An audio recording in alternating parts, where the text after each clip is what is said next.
Dear students, आज connective tissue में ये जो हेडिंग देख रहे हैं ये है कार्टिलेज। ओके, कार्टिलेज आज का टॉपिक है। कल हमने क्या बताया था? बोन बताया था। कल आपको बोन बताया था। तो बोन और कार्टिलेज दोनों को मिला के हम लोग बोलते हैं इंडोस्केलेटन। क्या बोलते हैं? इंडोस्केलेटन, यानी वैसा स्केलेटन जो हमारे बॉडी के अंदर में होता है उसको बोलते हैं इंडोस्केलेटन। जो बाहर में होता है उसको बोलते हैं एक्सोस्केलेटन। तो बाहर में एक्सोस्केलेटन के रूप में क्या होता है आपका? हेयर्स होते हैं, नेल्स होते हैं, हॉर्न होते हैं, हूव्स होते हैं डिफरेंट एनिमल में। ठीक है, तो ये जो है ये कंपैरेटिवली हमने कल भी कुछ कुछ देखा था बोन के साथ। हमने आपको बोन में क्या बताया था कल? बोन में हमने बताया था कल कि बोन के स्टडी को बोलते हैं ऑस्टियोलॉजी, क्योंकि बोन के अंदर एक प्रोटीन होता है उसको बोलते हैं ऑस्टीन प्रोटीन। तो ऑस्टीन प्रोटीन, इसलिए उसके स्टडी को ऑस्टियोलॉजी। कार्टिलेज के स्टडी को क्या बोलते हैं? कॉन्ड्रियोलॉजी, क्योंकि इसके अंदर एक प्रोटीन होता है उसको बोलते हैं कॉन्ड्रीन प्रोटीन। तो पहला पॉइंट हम ये लिखेंगे, ठीक है, कि कार्टिलेज का स्टडी यानी study of cartilage, study of cartilage is known as study of cartilage is known as, ठीक है, chondriology। Study of cartilage is known as chondriology। Study of cartilage is known as chondriology। ये cartilage का study है, chondriology। Clear है? Due to, क्या बोलिएगा? Due to presence of chondrine protein, due to presence of chondrine protein के कारण इसके study को क्या बोलते हैं? कॉन्ड्रियोलॉजी। कार्टिलेज की संख्या फिक्स नहीं होती है, जैसे बोन में कल क्या बताए थे? बोन की संख्या हमारे बॉडी में, आपके बॉडी में 206 होती है। हमने ये भी बताया था 206 कैसे कैसे होती है, पूरा हमने आपको याद करवा दिया था। फिर मैंने बताया था फ्रॉग के बॉडी में होती है 150, रैबिट के बॉडी में होती है 220 से 222, और न्यूली बॉर्न बेबी में होती है 270 से 320। ये मैंने बताया था। लेकिन कार्टिलेज की कोई फिक्स संख्या नहीं होती है। कार्टिलेज अलग अलग बॉडी के पार्ट में पाई जाती है। यह बोन से, ठीक है, सॉफ्ट होता है, कंपैरेटिवली बोन से सॉफ्टर होता है, बट डेंस कनेक्टिव टिश्यू से हार्डर होता है।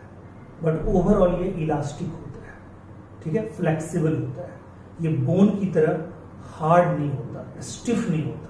तो क्या बोलेंगे? इट इज, ठीक है, इलास्टिक, ठीक है, it is elastic, softer then bone,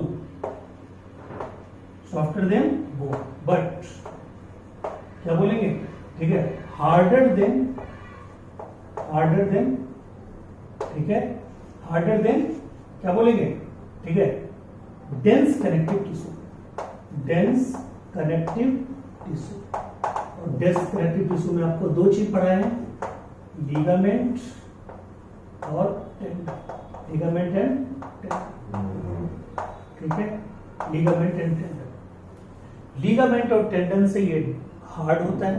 dense connective tissue का एग्जांपल क्या था? Ligament and tendon. याद कीजिए, लूज कनेक्टिव टिश्यू का एग्जांपल था adipose tissue, areolar tissue. Dense connective tissue का एग्जांपल था ligament, tendon, white fibrous tissue, yellow fibrous tissue. और कहता है स्केलेटल कनेक्टिव टिश्यू का एग्जांपल है कौन? बोन और कार्टिलेज। ठीक है, तो यहां पे ये तो कह ही सकते हैं, ठीक है, it is a type of, ठीक है, स्केलेटल कनेक्टिव टिश्यू। और ये स्केलेटल कनेक्टिव टिश्यू किसका टाइप है? स्पेशल, ठीक है, स्पेशल कनेक्टिव टिश्यू। क्लियर है? स्पेशल कनेक्टिव टिश्यू में आता है कौन? स्केलेटल, और स्केलेटल में आता है कौन? बोन और कार्टिलेज। ठीक है, अगर हम कंपैरेटिवली इसका स्ट्रक्चर देखें, ठीक है, इसका सेक्शन काटे, ठीक है, बोन के साथ कॉम्पैरेटिवली अगर देखें, कल हमने आपको बोन बता दिया था, लेकिन हम इसको पढ़ने के लिए बोन को थोड़ा सा और देख लेंगे। तो बोन का एक सेक्शन काटते हैं, ठीक है, ये बोन का सेक्शन काटे, ये कार्टिलेज का काटे। बोन का स्ट्रक्चर हमने कल देख लिया, बट कार्टिलेज को कॉम्पैरेटिवली समझने के लिए मैं यहाँ पे कर रहा हूँ। अगर हम बोन का स्ट्रक्चर हमने कल देखा तो हमने क्या देखा था, किसी भी बोन को अगर सेक्शन काटेंगे तो उसके चारों तरफ जो मेम्ब्रेन होगा उसको बोलते हैं पेरीऑस्टियम, क्योंकि बोन के स्टडी को क्या बोलते हैं, ऑस्टियोलॉजी। इसके जो चारों तरफ का जो मेम्ब्रेन था उसको क्या बोलते थे कल, पेरीऑस्टियम। इसको बोलते थे पेरीऑस्टियम, पेरीऑस्टियम। तो आप खुद बोलिए, ठीक है, इसके मेम्ब्रेन को क्या बोलेंगे, पेरिकॉन्ड्रियम, पेरिकॉन्ड्रियम, इसको बोलेंगे पेरिकॉन्ड्रियम। उसको बोलते थे पेरिऑस्टियम, इसको क्या बोलेंगे, पेरिकॉन्ड्रियम, ठीक है। यानी कि cartilage is surrounded by A membranous structure, ठीक है, नोन एज पेरिकॉन्ड्रियम। पेरी का मतलब चारों ओर, कॉन्ड्रियो मतलब कार्टिलेज, कार्टिलेज के चारों तरफ का मेम्ब्रेन, पेरिऑस्टियम बोन के चारों तरफ का मेम्ब्रेन। अब क्या बताए थे उसमें बताए थे कि पेरिऑस्टियम में, ठीक है, अंदर के तरफ इनर लेयर पे, ठीक है, सेल का रो होता है। ये जो सेल का रो होता है, ये जो आप देख रहे हैं, ये सेल का रो, ठीक है, इसको हम लोग कल क्या बोलते थे, इसको बोलते थे ऑस्टियोब्लास्ट। क्या बोलते थे, ऑस्टियोब्लास्ट। इसको बोलते थे ऑस्टियोब्लास्ट, ठीक है, ऑस्टियोब्लास्ट। तो बताइए इसको हम लोग क्या बोलेंगे, कॉन्ड्रियोब्लास्ट। क्या बोलेंगे इसको, कॉन्ड्रियोब्लास्ट। यहाँ पे क्या बोलेंगे, यहाँ भी, ठीक है, सेल का लेयर होगा, वहां पे हम पेरिऑस्टियम के अंदर वाले सेल के लेयर को क्या बोलते थे, ऑस्टियोब्लास्ट। तो यहाँ पे क्या बोलेंगे, यहाँ पे बोलेंगे कॉन्ड्रियोब्लास्ट, यहाँ पे बोलेंगे कॉन्ड्रियोब्लास्ट। क्लियर है पॉइंट। यहाँ पे क्या बोलेंगे, कॉन्ड्रियोब्लास्ट, वहां ऑस्टियोब्लास्ट, यहाँ कॉन्ड्रियोब्लास्ट। वहां अगर ऑस्टियोब्लास्ट था तो वो ऑस्टियोसाइट्स को जन्म देता था। ब्लास्ट को हटा दीजिए, साइट लगा दीजिए, तो ऑस्टियोब्लास्ट क्या हो जाएगा, ऑस्टियोसाइट्स। क्योंकि ब्लास्ट क्या है, पेरेंटल सेल, और पेरेंटल सेल डॉटर सेल को जन्म देगा। ब्लास्ट कहीं भी लगा हो, इसका मतलब वो parental cell. As for example सुनिएगा जरा, ओडोंटोब्लास्ट ओडोंटोसाइट्स को जन्म देगा। ओडोंटोसाइट्स को आप क्या बोलेंगे, टीथ सेल। मायोब्लास्ट मायोसाइट्स को जन्म देगा, मसल सेल। इरिथ्रोब्लास्ट इरिथ्रोसाइट को जन्म देगा, आरबीसी। थ्रोम्बोब्लास्ट थ्रोम्बोसाइट को जन्म देगा, प्लेटलेट। ल्यूकोब्लास्ट ल्यूकोसाइट को जन्म देगा, ठीक है, व्हाइट ब्लड सेल। उसी तरह से यहाँ पे क्या है, ऑस्टियोब्लास्ट ऑस्टियोसाइट्स को जन्म देगा, बोन सेल, यानी कि ये ऑस्टियोसाइट्स को जन्म देगा, ऑस्टियोसाइट्स को जन्म देगा, ठीक है। और इसको क्या बोलते थे, बोन सेल, इसको बोलते थे बोन सेल। बताइए यहाँ पे क्या बोलेंगे, कॉन्ड्रियोब्लास्ट किसको जन्म देगा, कॉन्ड्रियोसाइट कॉन्ड्रियोसाइट्स। और इसको हम लोग क्या बोलेंगे, कार्टिलेज सेल। क्या बोलेंगे, कार्टिलेज, इसको बोलेंगे कार्टिलेज सेल। क्लियर है पॉइंट। इसको बोलेंगे कार्टिलेज सेल, ठीक है। तो बताइए अब देखिए, वहां पे जो ऑस्टियोसाइट्स बनता था वो कहां पे रहता था, तो एक स्ट्रक्चर था, एक गैप था, ठीक है, एक फ्लूइड फिल्ड गैप था, ठीक है। ये फ्लूइड से भरा हुआ एक गैप होता था, एक कैविटी होती थी, उसको बोलते थे लैप्नी, ठीक है। यहां भी फ्लूइड फिल्ड कैविटी होती है, उसको क्या बोलते हैं, उसको बोलते हैं लैप्नी, तो बोलते हैं लैप्नी, ठीक है। और इसी लैप्नी में जमा होता था ऑस्टियोसाइट्स, ये ऑस्टियोसाइट्स जमा होता था। तो बताइए यहाँ पे क्या जमा होगा, ठीक है, यहाँ पे कॉन्ड्रियोसाइट्स जमा होगा। इसके लैप्नी में क्या जमा होगा, कॉन्ड्रियोसाइट्स, तो कॉन्ड्रियोसाइट्स यहाँ पे जमा होगा। क्लियर है पॉइंट, ठीक है। यहां तक का सारा स्ट्रक्चर सेम है, बोन में और कार्टिलेज में यहां तक का सारा स्ट्रक्चर क्या है, सेम है।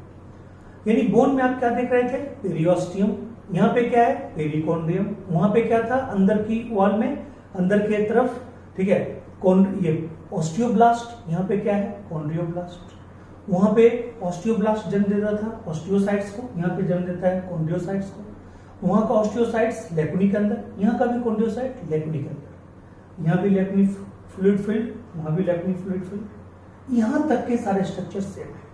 और उसके मैट्रिक्स में क्या देखते थे? कैल्शियम, ठीक है, कैल्शियम फॉस्फोरस, ठीक है, calcium carbonate, calcium carbonate, calcium phosphorus का, ठीक है, सॉल्ट और ये सब, और ऑस्टीन प्रोटीन, ठीक है, ये सब भरा रहता था, ठीक है। और वहां पे बीच में क्या होता था? बोन मैरो भी होता था, ठीक है। यहाँ पे कोई कार्टिलेज मैरो नहीं होता। कार्टिलेज के अंदर वहां पे ब्लड वेसल भी होता था, बोन मैरो के अंदर, बोन मैरो के अंदर होता था blood vessel, lymph vessel, nerve. आपको ऐसे भी पूछेगा बोन के अंदर ब्लड वेसल, लिम्फ वेसल और नर्व कहाँ पाया जाता है, तो आप बोलिएगा बोन मैरो में। यहाँ पे ब्लड वेसल का सप्लाई ही नहीं होता, ब्लड वेसल का सप्लाई नहीं होता, ठीक है। यहाँ ब्लड वेसल होता ही नहीं है। और मैंने आपको बताया था 3 चीजें आपके बॉडी में ऐसी है जहां ब्लड वेसल होता ही नहीं है, और एक चीज तो ऐसी है जहां नर्व भी नहीं होता। तो कहता है क्या क्या? तो हमने आपको बताया था epithelial tissue, epithelial tissue, epithelial tissue, दूसरा कार्टिलेज, और तीसरा कॉर्निया, तीसरा कॉर्निया, ये कॉर्निया, सॉरी कॉर्निया, ये आंख का कॉर्निया, कार्टिलेज और एपिथेलियल टिश्यू, ये तीनों में ब्लड वेसल नहीं होता। इस तीनों में ब्लड वेसल नहीं होता, तो बताइए ये तीनों को हम लोग क्या बोलते हैं? एवेस्कुलर।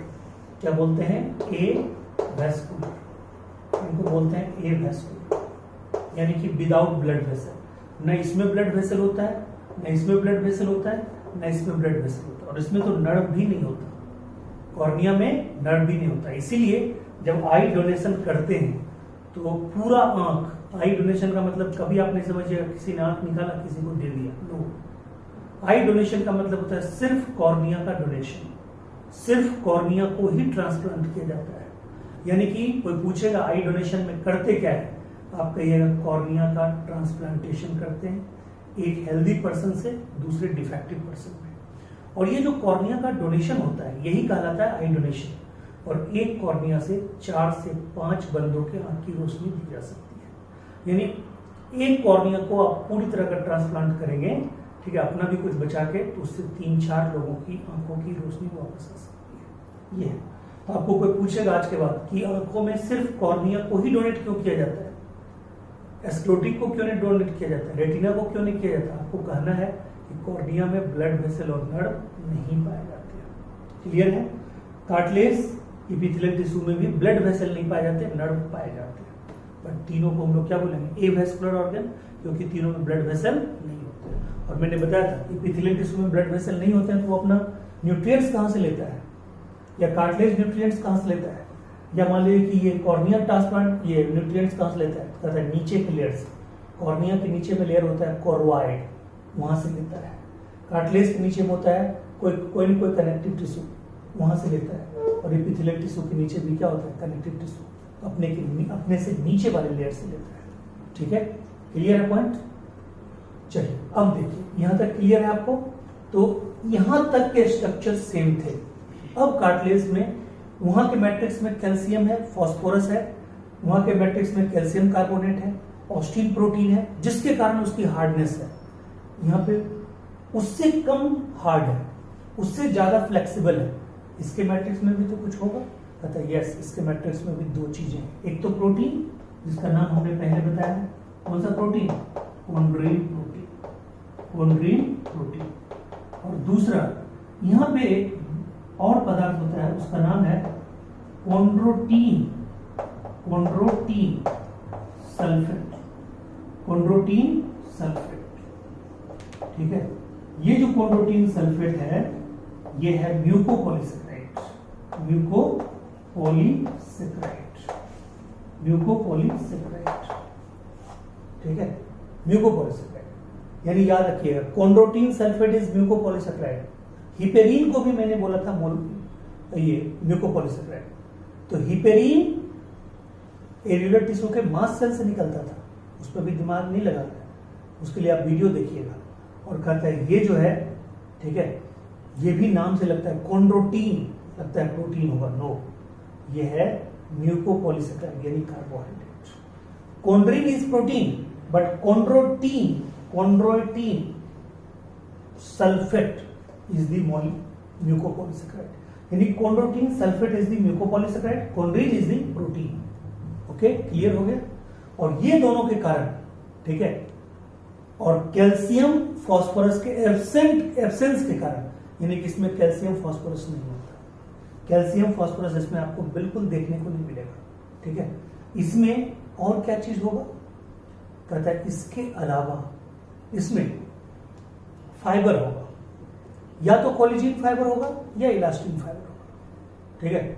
कोलेजिन फाइबर होगा या इलास्टिन फाइबर होगा, या ऐसा भी कुछ कार्टिलेज होता है जिसमें कोई फाइबर नहीं होता, ठीक है। तो ध्यान दीजिएगा, दो चीज इसमें, हर कार्टिलेज में दो चीज तो होगा ही होगा उसके मैट्रिक्स में। क्या क्या, एक तो कॉन्ड्रीन प्रोटीन, दूसरा कॉन्ड्रोटीन सल्फेट।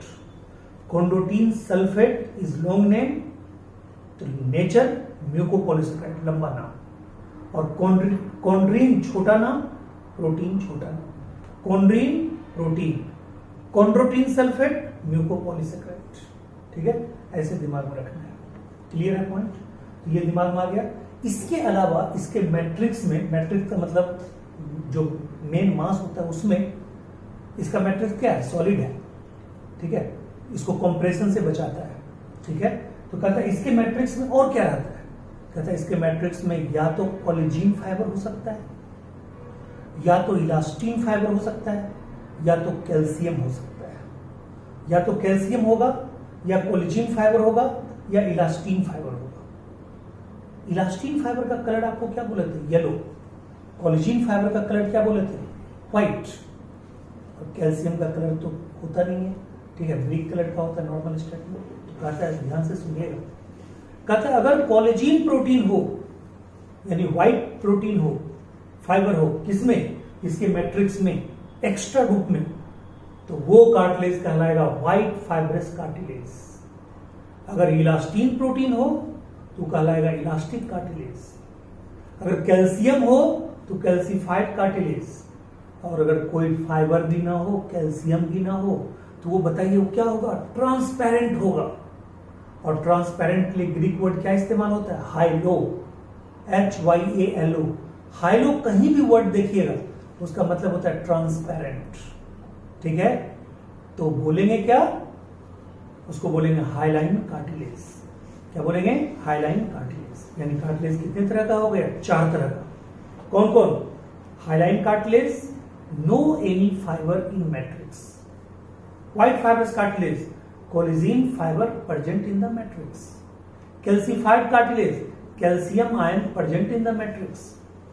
और कहता है इलास्टिक कार्टिलेज, येलो फाइबर और elastin fibre present in the matrix, ठीक है। तो बताइए, बातों बातों में आपको कार्टिलेज के टाइप्स निकल गए। कितने निकल गए, 4। कौन कौन निकल गए, 4, ठीक है। तो आप बताइए कौन कौन 4 निकल गए, तो आप क्या बोलिएगा, इलास्टिन, ये इलास्टिन का, ये sorry elastic cartilage, white fibrous cartilage, calcified cartilage, और जिसमें वैसा कार्टिलेज जिसमें ये तीनों में कोई नहीं हो, ना इलास्टिन फाइबर, ना कोलेजिन फाइबर, ना कैल्शियम, उसको बोलेंगे हाइलाइन कार्टिलेज, ठीक है। देखिए हाइलो, हाइलो एक ग्रीक वर्ड है, हाइलो एक ग्रीक वर्ड है। हाइलो जो ग्रीक वर्ड है ना, इसका मतलब होता है, हाइलो जो ग्रीक वर्ड है इसका मतलब होता है ट्रांसपेरेंट।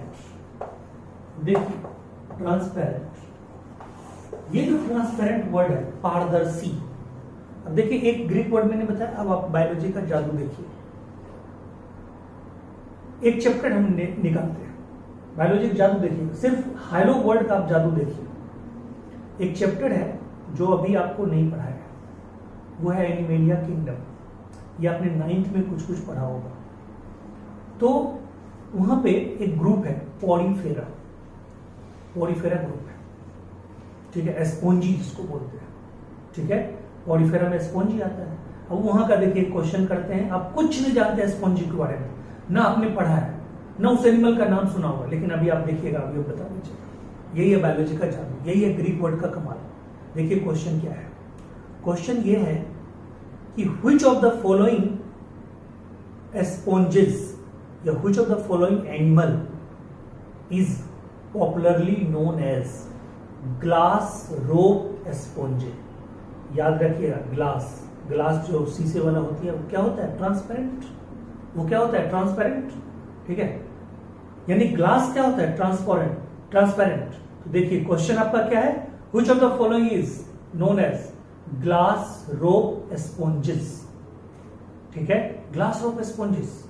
तो देखिए अब आप अपने आप पहचान जाइएगा। पहला चॉइस मेनिंड्रिया, दूसरा चॉइस ट्यूबीफोरा, तीसरा चॉइस नाम कोई नहीं सुन रहे हैं आप, ना सुने हैं आपने, मेनिंड्रिया, ट्यूबीफोरा, फाइसेलिया, हाइलोनीमा। आंसर होगा हाइलोनीमा, क्योंकि सिर्फ आप हाइलो टर्म जान रहे थे। हाइलो का मतलब ट्रांसपेरेंट। ठीक है, फिर एक क्वेश्चन है सेल बायोलॉजी का क्वेश्चन। ठीक है, सेल बायोलॉजी क्वेश्चन है which of the following is known as, ठीक है, transparent liquid in the cell. which of the following, या ऐसे बोलेगा transparent fluid present in the cell after excluding all cell organelle, यानी किसी सेल से सब कुछ निकाल दिया गया, अब उसमें सिर्फ साइटोप्लाज्म का भी कार्बोहाइड्रेट, प्रोटीन सब कुछ निकाल दिया गया, यानी साइटोप्लाज्म क्लियर ट्रांसपेरेंट फ्लूइड के रूप में बचा है, तो उसको क्या बोलेंगे? पहला चॉइस प्रोटोप्लाज्म, दूसरा प्रोटोप्लास्ट, तीसरा न्यूक्लियोप्लाज्म, चौथा हाइलोप्लाज्म। ठीक है, हो गया आंसर। फिर उसी तरह पूछेगा कौन सा ऐसा कार्टिलेज है जिसमें कोई भी फाइबर नहीं पाया जाता, बिल्कुल ट्रांसपेरेंट कार्टिलेज होता है? Hyaline cartilage. ठीक है, अब फिर कहेगा, देखिए और क्वेश्चन देखिए, अभी क्वेश्चन खत्म नहीं हुआ, अब ले चलते हैं आपको रिप्रोडक्शन चैप्टर में। रिप्रोडक्शन चैप्टर +2 में पढ़ना है आपको, ह्यूमन रिप्रोडक्शन 3rd चैप्टर। ठीक है, बट देखिए क्वेश्चन क्या है, the transparent layer around egg membrane, the transparent membrane around egg membrane is known as, यानी कि एग मेम्ब्रेन के चारों तरफ एक ट्रांसपेरेंट लेयर होता है, म्यूकोपॉलीसेकेराइड का बना हुआ। म्यूकोपॉलीसेकेराइड का बना हुआ ट्रांसपेरेंट मेम्ब्रेन है, उसको क्या बोलते हैं? आप कुछ भी नहीं जानते हैं, आपने पढ़ा ही नहीं, +2 में पढ़ना है या 10th में रिप्रोडक्शन चैप्टर में हल्का फुल्का पढ़ना है, वहां तो टीचर पढ़ाता नहीं है। ठीक है, वहां उस ढंग से आपको मतलब बताएंगे, उतना डिटेल नहीं बताएंगे। ठीक है, तो कहता है क्या है, ध्यान दीजिए, चॉइस में दे रहा हूं, जोना पेलुसिडा, कोरोना रेडियाटा, ठीक है, tunica albuginea, hyaluronic acid. Answer होगा हाइलुरोनिक एसिड। तो आपने जादू देख लिया, hyaluronic acid, hyaloplasm, hyalonema, hyaline cartilage, ये है बायोलॉजी का जादू। ठीक है, तो आप समझ गए होंगे हम, यानी ग्रीक वर्ड पे कमांड कीजिएगा, बायोलॉजी के मास्टर बन जाइएगा। ठीक है, आप चलते हैं टाइप्स ऑफ कार्टिलेज के पास, इसको मिटाते हैं।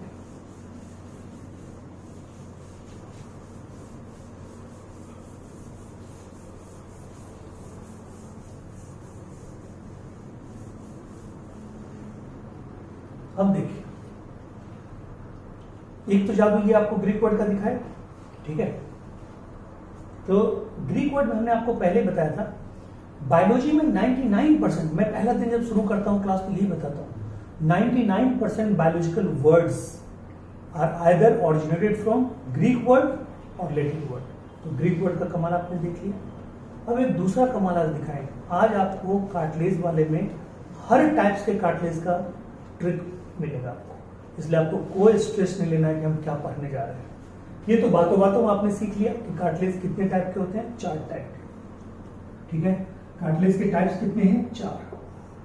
ये कार्टिलेज के 4 टाइप है।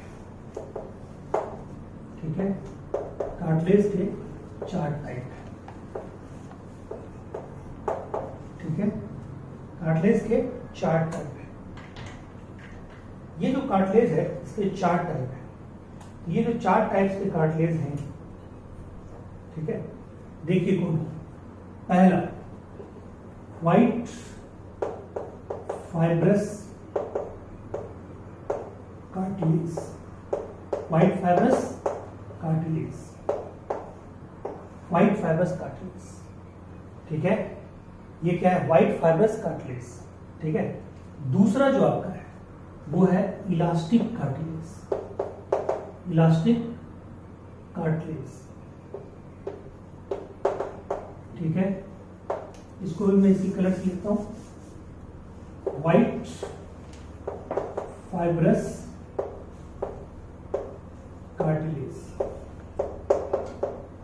दूसरा आपका क्या, इलास्टिक कार्टिलेज। तीसरा जो आपका है हाइलिन कार्टिलेज, हाइलिन कार्टिलेज। और चौथा जो आपका है वो है आपका, ठीक है, कैल्सिफाइड कार्टिलेज, कैल्सिफाइड कार्टिलेज, ध्यान दीजिए, कैल्सिफाइड कार्टिलेज, ठीक है, ध्यान दीजिएगा। यानी कि white fibrous cartilage, elastic cartilage, hyaline cartilage, calcified cartilage. तो देखिए हमने ये तीनों एक कलर से लिखा है, वो अलग कलर से लिखा है, कुछ तो कारण होगा, कुछ तो दिमाग हमने लगाया होगा, ठीक है। और मानते भी होंगे मेरे पास दिमाग तो है ही, तो एक तभी तो पढ़ा रहा हूं आपको, 1 2 3 4, चौथा मैंने लिखा है अलग कलर से, वो कार्टिलेज आप में एब्सेंट होता है, वो कार्टिलेज आप में पढ़ना नहीं है। तो इसका एग्जाम्पल तो गायब हो गया, ठीक है, आप में है ही। वो कैल्सिफाइड कार्टिलेज कहां पाया जाता है, फ्रॉग में, वो पाया जाता है फ्रॉग, ये only in frog, only in frog, आप में नहीं होता, ठीक है, ठीक है। Absent in human, absent in, ठीक है, एब्सेंट इन ह्यूमन।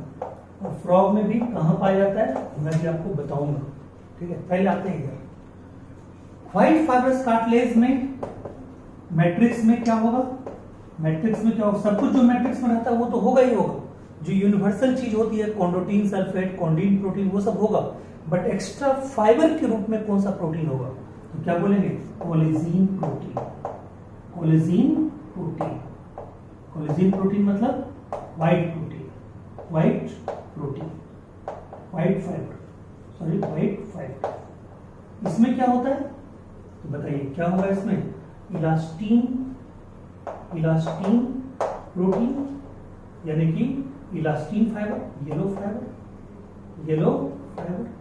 और इसमें कोई फाइबर नहीं, no any fibre, no any fibre, इसमें कोई फाइबर नहीं। इसमें कोलेजिन प्रोटीन और व्हाइट फाइबर, इलास्टीन प्रोटीन और येलो फाइबर, और इसमें नो एनी फाइबर, ठीक है। नो एनी फाइबर तभी तो हाइलाइन बोल रहे हैं। इसमें इलास्टीन, इलास्टिक कार्टिलेज यानी कि इलास्टीन फाइबर, और इसमें कौन, कोलेजिन प्रोटीन यानी collagen fibre, white fibre. Clear. अब आइए एग्जाम्पल देखिए, आपको मेन इसका रखना होता है।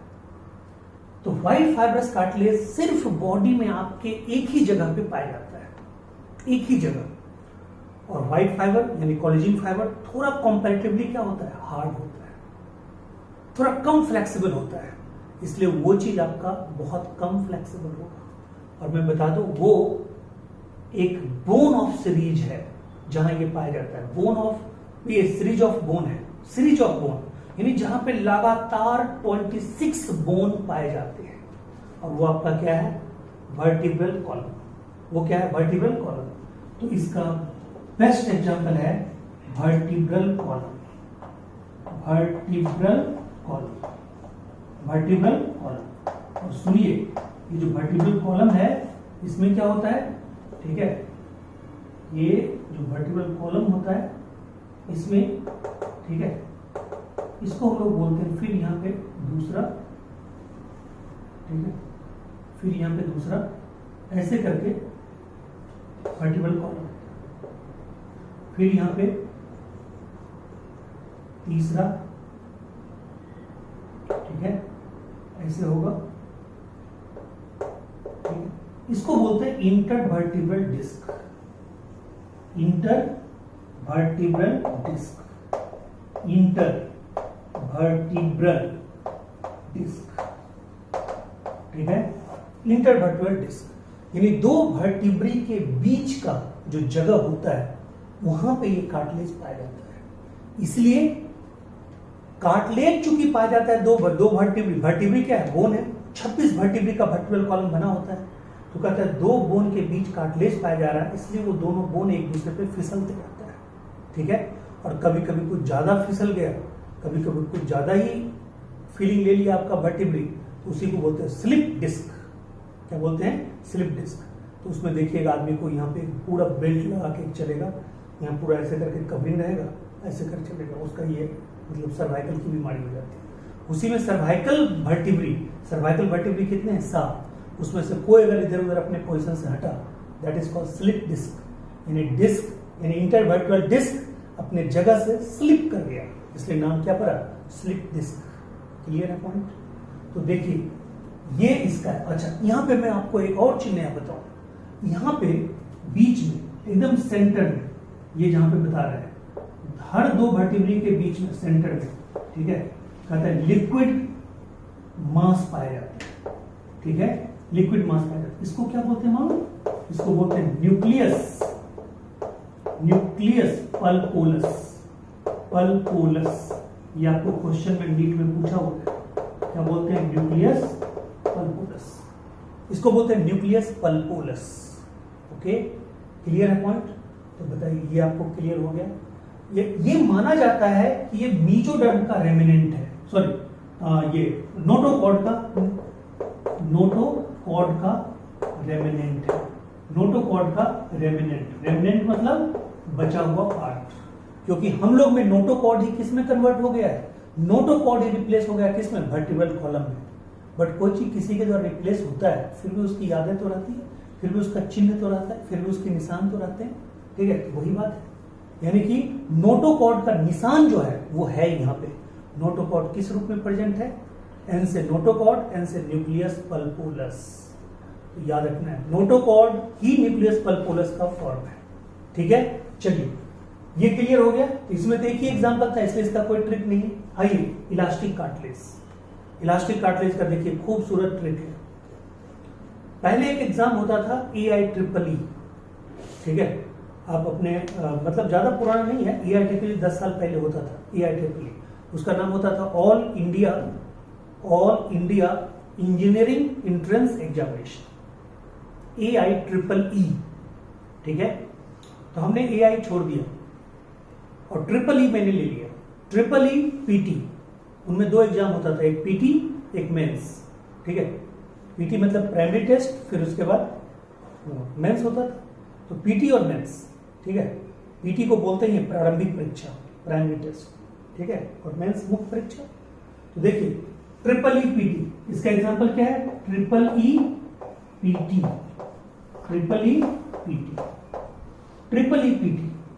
ठीक है। यानी कि इलास्टिक कार्टिलेज EEE PT। पहला इसे तो वही ले लीजिए, इलास्टिक कार्टिलेज, जिससे आपको कंफ्यूजन ना हो, ठीक है, इलास्टिक कार्टिलेज। दूसरा पी से, ठीक है, पहला ई से हो गया इलास्टिक कार्टिलेज, दूसरा ई से, ठीक है, दूसरा ई से कहता है स्टेचियन ट्यूब, ठीक है। ये स्टेचियन ट्यूब कहां पे होता है? कहते हैं ये स्टेचियन ट्यूब होता है मिडिल ईयर से निकलता है और फेरिंग्स में आता है। जब आपको ईयर बताएंगे तो पढ़ाएंगे। ये मिडिल ईयर से निकलता है और कहां पे आता है? फेरिंग्स में, ठीक है, स्टेचियन ट्यूब। इसी में हमने एक कहानी आपको बताया था, आपके क्लास में याद होगी। हम एक जगह पे, ठीक है, स्टार्टिंग में मतलब जब पढ़ाना शुरू किए थे तो बॉटनी जूलॉजी दोनों पढ़ा रहे थे, बट एक कोचिंग ने हमें ऑफर दिया था कि मेरे यहाँ पे बॉटनी की कुछ क्लासेस आपको लेनी है। तो मैं वहां पे जाके बॉटनी में फोटोसिंथेसिस पढ़ा रहा था, और बगल वाले रूम में आप विश्वास नहीं कीजिएगा PhD किए हुए एक टीचर थे, ठीक है, डॉक्टर साहब लगाते थे।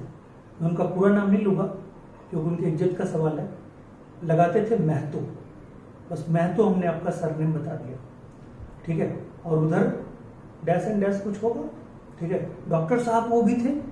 मैं बार बार बोलता हूँ डॉक्टर फॉक्टर की जो निशानी जो होती है तो बढ़िया चीज है, लेकिन डॉक्टर बनने के लिए जो ओरिजिनल डॉक्टर होते हैं, ठीक है, वो MBBS वाले भी होते हैं और PhD वाले भी होते हैं।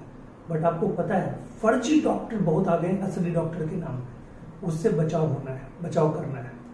मेडिकल के क्षेत्र में भी उससे बचिए, फर्जी डॉक्टर से, जो डायरेक्ट डिग्री खरीदते हैं, ठीक है, और प्रैक्टिस शुरू कर देते हैं, ठीक है। और उन डॉक्टर्स में बचिए जो फर्जी पीएचडी डिग्री इंडिया में खरीद लेते हैं। ऐसा बहुत जगह होता है। वो बिहार के में डॉक्टर थे और बिहार में भी, यूपी में भी, राजस्थान, सब जगह इनका एक माफिया गैंग है फर्जी डिग्री वालों को। अच्छे अच्छे यूनिवर्सिटी की कॉपी करके डिग्री बना के आपको दे देते। वैसा ही डिग्री वाला वो था टीचर, और वो टीचर हर जगह हर कोचिंग में 1 महीना टिकता था मैक्सिमम। 1 महीने के बाद उसका काम खत्म। ठीक है, तो वो क्या पढ़ा रहा था मालूम? यही एस्टेशियन ट्यूब। वो क्या पढ़ा रहा था सुनिएगा। पढ़ा रहा था बच्चों को, ठीक है, बेटे ऐसा है, Eustachian tube present in your ear carry a sperm from testis. ठीक है, यानी कि वो टेस्टिस को कान से जोड़ रहा था। अब आप समझिए, यानी कि उसका चलता बनता तो कान से स्पर्म बाहर निकलवाता, झरझराता। ठीक है, यानी कि लगातार उसके कान से स्पर्म, यानी कि आप सोचिए कितना मतलब कंसेप्ट विहीन था। यानी कि बच्चों ने पूछा सर ये एस्टेशियन ट्यूब करता क्या है? बेटा ये तो स्पर्म को कैरी करता है, टेस्टिस से इसका कनेक्शन होता है। यानी कि वो निकलता है मिडिल ईयर से और उसके अकॉर्डिंग जाता था टेस्टिस में। टेस्टिस से लाना, टेस्टिस में ले जाना, ये था काम। एस्टेशियन ट्यूब, इसलिए वो उस आदमी का नाम, ये जब मैं पढ़ाता हूं तो उस आदमी का नाम कभी नहीं भूलता हूं। सलाम है वैसे जूलॉजी के टीचर को। और ऐसे जूलॉजी के टीचर जो होते हैं यही भोले भाले बच्चों को मूर्ख बनाते हैं। और वहां पे उछल लगते। मैंने डायरेक्टर को बोला कि भाई आपका ये टीचर तो जूलॉजी बिल्कुल बकवास पढ़ा रहा है। मैं तो बगल में फोटोज पे पढ़ा रहा था, मैंने रुक गया। मैं जो ही सुना टेस्टिस, पहले तो सुना एस्टेशियन ट्यूब, हमने कहा चलो पढ़ाने दो। मैंने टेस्टिस सुना, हमने कहा कि कहां से कनेक्शन हो गया भाई? तो मिडिल ईयर का कनेक्शन होता है ट्यूब के सहारे फेरिंग्स में, जो एक्स्ट्रा एयर प्रेशर को रिलीज करता है फेरिंग्स में। यानी मिडिल ईयर के अंदर ईयर का प्रेशर, साउंड का प्रेशर बढ़ने नहीं देता, उसको रिलीज कर देता है। उसी ट्यूब को बोलते हैं एस्टेशियन ट्यूब। तो Eustachian tube connect pharynx to middle ear, which is made up of E for elastic cartilage, यानी कि एस्टेशियन ट्यूब। तो एस्टेशियन ट्यूब, अब बताइए ये एस्टेशियन ट्यूब पंकज सर के नाम पे भूल भी जाइएगा, महतो जी के नाम पे कभी नहीं भूलिएगा, क्योंकि वो कहां ले गए थे एस्टेशियन ट्यूब? टेस्टिस में सीधे। ठीक है, यानी उस हिसाब से फीमेल में तो होगा ही एस्टेशियन ट्यूब, क्योंकि फीमेल में टेस्टिस नहीं होता, तो फीमेल वाले झुंझुना बजाए बैठे। ठीक है, अब आइए नेक्स्ट, ई से इपीग्लोटिस। तो इपीग्लोटिस तो आपको पता है, इपीग्लोटिस एक ऐसा ढक्कन है, ठीक है, जो ग्लोटिस को ढक के रखता है। ठीक है, गलेट एक तरफ, ग्लोटिस एक तरफ, गलेट से फूट जाता है, ग्लोटिस से एयर आता है, तो ग्लोटिस को ढक के रखता है, उसको बोलते हैं इपीग्लोटिस। इपीग्लोटिस, ठीक है। और पी से, ठीक है, पी से पिन्ना, ये पिन्ना, ये जो पिन्ना है ये पी से पिन्ना, ठीक है। और टी से tip of nose, tip of nose, हो गया आपको याद? ये देखिए मेरे तरफ देखिए, tip of nose, pinna, Eustachian tube मतलब ईयर से फेरिंग्स, इपीग्लोटिस ढक्कन ग्लोटिस के ऊपर का, और इस इलास्टिक कार्टिलेज। इलास्टिक कार्टिलेज का होता है इपीग्लोटिस, ठीक है, पिन्ना, टिप ऑफ नोज और स्टेचियन ट्यूब। क्लियर हो गया? ये कभी नहीं भूलिएगा। ट्रिपल ई पीटी, इसका ट्रिक क्या है? Triple E PT, triple E PT, ठीक है, यानी कि इंजीनियरिंग एंट्रेंस एग्जामिनेशन का पीटी, यानी इंजीनियरिंग एंट्रेंस एग्जामिनेशन का पीटी एग्जाम। क्लियर है पॉइंट? चलिए अब आइए हाईलाइन कार्टिलेज का एग्जाम्पल। हाईलाइन कार्टिलेज का जो एग्जाम्पल है, इसका ट्रिक मैं इधर बताता हूं। इसका ट्रिक है LNTR, LNTR ट्रिपल एस, ध्यान से सुनिएगा, LNTR ट्रिपल एस, ये तो और अजूबा है ट्रिक। अभी आपने सुना होगा, ठीक है, कि अब देखिए इस देश में हजारों लाखों मूर्तियां हैं। किन की मूर्तियां हैं मैं उस पर कुछ नहीं बोलूंगा, नहीं तो लोग मुझे किसी पार्टी का समर्थक बता देंगे।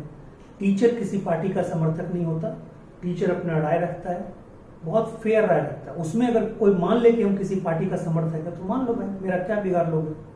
कुछ नहीं बिगाड़ सकते, ठीक है। तो हजारों लाखों मूर्तियां हैं देश में, बट जब अहमदाबाद में, ठीक है, गुजरात में सरदार पटेल की मूर्तियां बनी, हाय तौबा मचा, इतने हाय तौबा मचे। कोई कह रहा है उसमें उतने अस्पताल बन जाएंगे, कोई कह रहा है उसमें उतने ठीक है, मतलब ये क्या उसको बोलते हैं, स्कूल बन जाएंगे, कोई बन जाएंगे कॉलेज। तो भाई 70 साल में जितने मूर्तियां उसको उखाड़ के फेंको, वहां पे अस्पताल बनाओ, ठीक है, वहां पे मतलब बड़े बड़े, ठीक है, स्कूल कॉलेज बनाओ, सारा कुछ करो।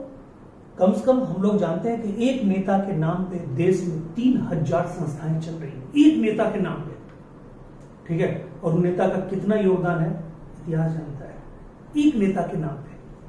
और एक नेता के नाम पे जो रियल में मतलब लौह पुरुष कहे जाते हैं, आयरन मैन कहे जाते हैं इंडिया के, जिनके कारण आज भारत एकजुट है, जिनके कारण कश्मीर आपका है, जिसके कारण आंध्र प्रदेश आपका है, वो पटेल साहब के नाम पे लोगों की ऐसी फटी पड़ी है, ठीक है, कि मतलब सीधे कहते हैं मूर्ति किसने बनवाया, क्यों पैसे खर्च किया। तो किया तो आपको पता ही होगा, ठीक है। सरदार पटेल की मूर्ति एक साल के अंदर इतने पैसे कमाए, उतने पर्यटक पहुंचे, ठीक है, और सबसे मतलब ऊंची मूर्ति, ठीक है, वहां पे लोग जाते हैं, शीश नवाते हैं। आप वहां खड़े होइएगा तो उनके पैर का उंगली के बराबर भी नहीं आइएगा, ज्यादा से ज्यादा उंगली को आप टच कर सकते हैं, इतनी मतलब लंबी है। तो उसको बनाया किसने मालूम है? उसको बनाया लार्सन एंड ट्रूबो कंपनी ने, LNTR, लार्सन एंड ट्रूबो, LNTR, लार्सन एंड ट्रूबो, ठीक है। ये लार्सन एंड ट्रूबो कंपनी ने बनाया, क्लियर है, ठीक है। और ये सरदार पटेल साहब की मूर्ति है, ठीक है। तो सरदार पटेल साहब देश के गृह मंत्री थे, first home minister of India, Sardar Patel. और मैं आपको बता दूं, वोटिंग हुई थी प्रधानमंत्री पद के लिए, 13 वोट प्रधानमंत्री पद के लिए मिले थे सरदार पटेल को, और 1 वोट मिला था नेहरू जी को। बट नेहरू जी राज दुलारे थे, गांधी जी के प्यारे थे, मोतीलाल नेहरू के बेटे थे, उनको मिला प्रधानमंत्री पद और सरदार पटेल को मिला गृह मंत्री।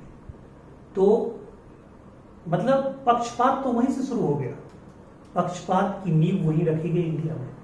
यानी 1 वोट वाला प्रधानमंत्री बन गया, 13 वोट वाला गृह मंत्री बना। तो सोचिए कितना अन्याय हुआ सरदार पटेल के साथ। वही अन्याय हुआ सुशांत सिंह राजपूत के साथ, वही अन्याय होता है बहुत पढ़े लिखे लोगों के साथ। तो क्या कीजिएगा, इंडिया है, चलता है। तो हमें तो ट्रिक से मतलब है, लार्सन एंड ट्रूबो, आपको समझाने से मतलब है, ठीक है। अब मैं इतना बात बोला, मेरे पे बहुत सारे स्टूडेंट ठप्पा लगा देंगे, ये तो बीजेपी का आदमी है, बीजेपी के लगा दो भाई, आपको मेरे पढ़ाई से मतलब है, पढ़ लो। नहीं अगर मतलब आपको गुस्सा लगता होगा कि नहीं भाई ये तो बीजेपी की बात कर, मत पढ़ो, दूसरे चैनल है, लाखों चैनल है, ठीक है, मेरा कोई फर्क थोड़ी पड़ना, ठीक है। तो ये है, ज्यादा से ज्यादा एक बटन दबा दोगे, ठीक है, दूसरे दबा दो। तो टीचर मतलब जो होते हैं, टीचर को भी जीने का अधिकार, टीचर भी समाज का एक हिस्सा, तो वो भी अपना राजनीतिक व्यू रख सकता है। तो आप मेरे राजनीतिक व्यू से डिफर कर सकते हैं, बट ट्रिक तो आपको पसंद आएगा ही आएगा, ठीक है। और वो तो आप लिखेंगे पढ़ेंगे, तो उसमें मस्त रहिए। राजनीतिक व्यू तो जो मेरा है वो है, मैं डरता नहीं हूँ, ना मैं छुपाता हूँ, ठीक है, चाहे 1-2 समर्थक इधर उधर हो या हो, कोई फर्क नहीं। तो आइए लार्सन एंड ट्रूबो देखिए यहाँ पे क्या होता है, इसका फुल फॉर्म, एल से लैरिंग्स, एन से नेजल चेंबर, नेजल चेंबर, और नेजल सेप्टम, नेजल सेप्टम, ठीक है। टी से ट्रेकियल रिंग, ठीक है। आर से रिब्स, ठीक है। एस से सुप्रा एस्केपुला, सुप्रा एस्केपुला, और एस से एस्टर्नम, एस्टर्नम, ठीक है। देखिए तो आप देखिए, एक मिनट में समझ जाइएगा, मेरे तरफ देखिए, ये देखिए लैरिंग्स तो आपको हमने बताया, लैरिंग्स पता ही है पहले से। लैरिंग्स में 4 तरह के कार्टिलेज होते हैं, मैंने बताया था, थायरॉइड, ठीक है, क्रिकॉइड, ठीक है, रेटिनॉइड, ठीक है, और क्रिकॉइड। ये 4 तरह के कार्टिलेज बताए थे, जिसमें 3 ऊपर का था हाइलाइन कार्टिलेज, चौथा था, ठीक है, इलास्टिक कार्टिलेज, इसलिए ओवरऑल बोल देते थे, ठीक है। ये तो मैंने पहले पढ़ा चुका है रेस्पिरेटरी सिस्टम में, आप उसको एक बार देख लीजिएगा वीडियोस। तो लैरिंग्स तो पूरा का पूरा हो गया हाइलाइन कार्टिलेज। उसके बाद नेजल चेंबर, ये देखिए, ये नेजल चेंबर है, और बीच में जो दीवार है, ये जो डिवाइड करता है दोनों चेंबर को, नेजल सेप्टम, वो बना होता है, ठीक है। टी से ट्रेकियल रिंग, ट्रेकिया के ऊपर जो सी सेप्ट रिंग होता है उसको बोलते हैं ट्रेकियल रिंग। और कहता है रिब्स स्टर्नम से, स्टर्नम खुद भी इसी का बना होता है हाइलाइन कार्टिलेज का, और स्टर्नम से निकला हुआ रिब्स दोनों तरफ जो बैक तक जाता है वर्टिब्रल कॉलम तक, वो भी किसका बना होता है हाइलाइन कार्टिलेज का। और ये देखिए ये है स्केपुला, ठीक है, ये यहाँ पे एक हड्डी होती है, इसको बोलते हैं ब्यूटी बोन, ठीक है, ये हड्डी क्लेविकल कॉलर बोन, ये देखिए हमारा कॉलर जहां जाता है, ये कॉलर जहां पहुंच रहा है ठीक वहीं पे होता है, इसलिए इसको कॉलर बोन भी बोलते हैं, ब्यूटी बोन भी बोलते हैं, ठीक है। तो ये आप में ब्यूटी बोन नहीं बोलते, महिलाओं में बोलते हैं, लड़के ब्यूटी कभी शो नहीं करते, ब्यूटीफुल होते हैं, डैसिंग होते हैं, ठीक है। यहाँ पे ये होते हैं, यहाँ पे ये, ठीक है, यानी कि कोई राह चलते हुए लड़के अपने कह रहे यार तू कितना ब्यूटीफुल है, वो कुछ और ही समझेगा, वो समझेगा मुझे करण जौहर बोल रहा है, ठीक है। तो आप इस पे मत जाइएगा, ठीक है। हाँ, और ऐसे भी करण जौहर को बैन करना है, ये भी मेरा खुलेआम रहा है, इसमें भी किसी को तकलीफ होगा तो, ठीक है, क्योंकि मैं क्या हूँ समझ रहे हैं, मैं मेल हूँ, आप भी कोई मेल है या फीमेल है, बीच वाला अगर होंगे तो उसको सपोर्ट कोई दिक्कत, ठीक है, तो वो करते हैं लोग। तो किसी को ब्यूटीफुल नहीं बोलना, तो ब्यूटी बोन सिर्फ महिलाओं में यहाँ पे होती है, ठीक है। तो कहा जाता है ये कॉलर बोन है, ये ब्यूटी बोन है, और इसके ऊपर में यहाँ पे जो है, ठीक है, ये होता है स्केपुला। ये क्या होता है स्केपुला, तो स्केपुला यानी सुपर स्केपुला का ऊपर में एक पार्ट होता है जो कार्टिलेज होता है, इसलिए उसको बोलते हैं, ये स्केपुला बोन है, उसके ऊपर कार्टिलेज होता है, इसको उसको बोलते हैं सुप्रा स्केपुला, ठीक है। तो सुप्रा स्केपुला, ठीक है, क्लियर है पॉइंट, सुप्रा स्केपुला प्लस स्टर्नम, ठीक है, स्टर्नम ये ब्रेस्ट बोन, तो कहता है स्टर्नम सुप्रा स्केपुला, ये PULA पूरा लिखिए, ये नहीं कि आप भी स्केपू लिख दीजिएगा, स्केपुला, ठीक है, पूरा लिखिएगा, मैं तो छोड़ छाड़ लिखता हूँ क्योंकि आपको डॉक्टर बनना है, तो डॉक्टर बनना कैसे है मेरे सीखिए, स्पेलिंग आपको छोटा छोटा लिखना होगा, कुछ खा पी जाना होगा, फिर आप डॉक्टर बनिएगा, ठीक है। उसके बाद ये सुप्रा स्केपुला हो गया, हिप्स हो गए, ट्रैकियल रिंग हो गया, नेजल सेप्टम, ये किसका बना हुआ है, ये हाइलाइन कार्टिलेज का बना हुआ है। और लास्ट में कैल्सिफाइड कार्टिलेज का एग्जांपल फ्रॉग में होता है, तो वहां भी क्या होता है सुप्रा स्केपुला, सुप्रा स्केपुला वहां भी होता है, वहां पे होता है पेल्विक बोन, यानी कि फ्रॉग का जो कमर होता है और फ्रॉग का जो गर्दन होता है, गर्दन मतलब ये नहीं कि ये गर्दन तो फ्रॉग में होता ही नहीं, नेक इज एब्सेंट, यहाँ शोल्डर कंधा, यानी कि फ्रॉग का कंधा और फ्रॉग का कमर दोनों इसी का बना होता है, किसका कैल्सिफाइड कार्टिलेज का।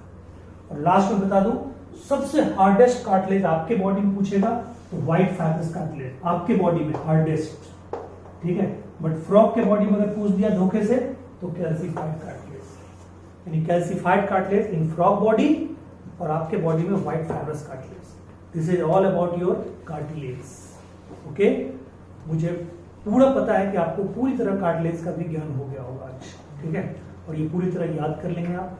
मिलते हैं कल ब्लड टॉपिक के साथ, यानी कनेक्टिव टिश्यू में आपका जो अगला टॉपिक होगा ब्लड एंड लिम्फ। कोशिश करेंगे ब्लड लिम्फ पे एक वीडियो, ये 2 वीडियो बनाने का, नहीं अगर मैटर कम होगा तो एक वीडियो में फिनिश, क्योंकि बहुत सारे ब्लड के चीज पढ़ने हैं आपको कहाँ पे, सर्कुलेटरी सिस्टम में। तो मैं ऐसा करूंगा सर्कुलेटरी सिस्टम में नहीं पढ़ा के यहीं पे 2 वीडियो बना दूंगा, देख लेता हूँ, जैसा भी होगा आपको इन्फॉर्म करूंगा। Thank you so much, take care.